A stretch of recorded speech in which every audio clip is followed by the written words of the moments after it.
पवारांच्या पाठीत खंजीर खुपसणं चुकीचं असं का ओरडला नाही संजय राऊतांचा धनंजय मुंडेंना सवाल।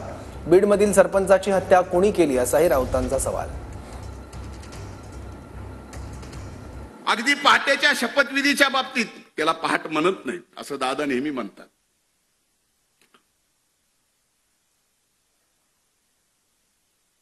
पण कदाचित त्याच्या शपथविधीच्या अगोदर साहेब आपण पण साक्षीदार आहे।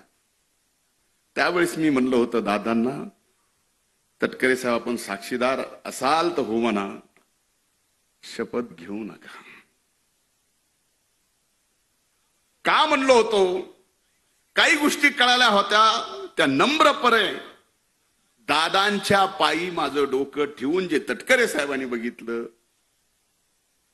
की म्हणलं दादा आपला घात होतोय। दादानी माझ्या डोक्यावर हात ठेवून म्हणले असला घातभीत काय होत नसतो, पण शेवटी व्हायचं ते झालंच। त्यावेळेसपासून आपल्या या दादांना विलन आणि खलनायक ठरवायचं षडयंत्र त्यावेळेसपासून चालू होतं। तेव्हा ओरडून सांगितलं, मग आता माननीय शरद पवार साहेबांच्या पाठीत खंजीर खुपसताना तेव्हा तुमचं हे ओरडणं आणि नरडं कुठे गेलं होतं? दादा हे चुकीचं करतोय आपण।